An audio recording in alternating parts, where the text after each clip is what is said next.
दोस्तों, आप लोगों में से कितने लोग ऐसा मानते हैं कि कभी कभी ऊपर वाले से भी इंसान बनाने में गलतियां हो जाती हैं। अब आप लोग सोच रहे होंगे कि मैं ऐसा क्यों बोल रहा हूँ। ऊपर वाले ने 3 नेहा नाम की लड़कियां बनाई। पहली नेहा सिंह राठौर, दूसरी नेहा बोरा और तीसरी नेहा भारती।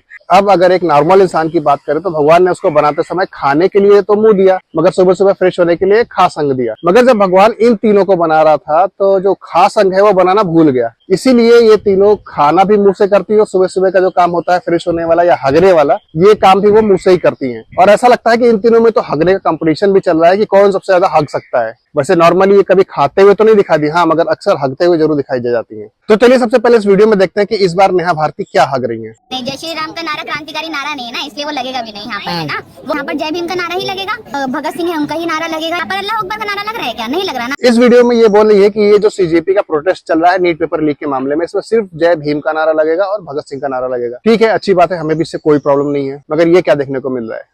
अल्लाह का मतलब वो शक्ति जो हम सब में है, बस नाम रहेगा अल्लाह। क्यों नहीं है मैडम, अब ये क्या हो रहा है? आपने तो बोला था कि यहाँ पर सिर्फ जय भीम का नारा लगेगा और भगत सिंह का नारा लगेगा। यहाँ तो अल्लाह के नाम के गाने गाए जा रहे हैं। मतलब हद है दोगलेपने की। मैं बताऊं प्रॉब्लम क्या है? प्रॉब्लम सिर्फ और सिर्फ आपको हिंदुत्व से और हिंदुओं से है। जय श्री राम के नारे से तो आपको बहुत दिक्कत हो रही थी, मगर जब यहाँ पर अल्लाह के नाम के गाने गाए जा रहे तब तो आपको कोई प्रॉब्लम नहीं हो रही। नीट पेपर के नाम पे जो प्रोटेस्ट शुरू हुआ था वो नीट के लिए तो कभी था ही नहीं, ये बात तो सबको पता है। मगर वहां पर जो भीड़ जमा हुई, आप तो उनको धोखा दे ही रहे हो, मगर कम से कम बाबा साहब भीमराव अम्बेडकर और भगत सिंह जी को तो छोड़ देते। उनका नाम का गलत इस्तेमाल कर रहे हो और उनको भी धोखा दे रहे हो आप लोग। मतलब बेशर्मी की हद है, बेशर्मी की इंतहा है ये कि बाबा साहब भीमराव अम्बेडकर का नाम ले लेके, भगत सिंह जी का नाम ले लेके वहां पर जो भीड़ खड़ी है, भीड़ जो जमा है आपको सपोर्ट करने के लिए, इसको चूतिया बनाते रहो। अब वहां पर जो भीड़ जमा है 100-200 लोगों की, मुझे तो ये समझ में नहीं आ रहा कि उस भीड़ को इन लोगों का ये हिडन एजेंडा क्यों नहीं समझ में आ रहा है कि ये लोग आपका सिर्फ चूतिया काट रहे हैं, आप लोगों का इस्तेमाल कर रहे हैं और कुछ नहीं। और रही बात श्री राम के नारे की, तो सुन लीजिए, यह कोई साधारण नारा नहीं है, यह आस्था, साहस और धर्म का प्रतीक है। इसी जय श्री राम के नारे को लगाकर आप लोगों को मालूम हुआ कि अंगद ने रावण की सभा में अपना पैर जमा दिया था और उस पैर को हिलाने के लिए रावण के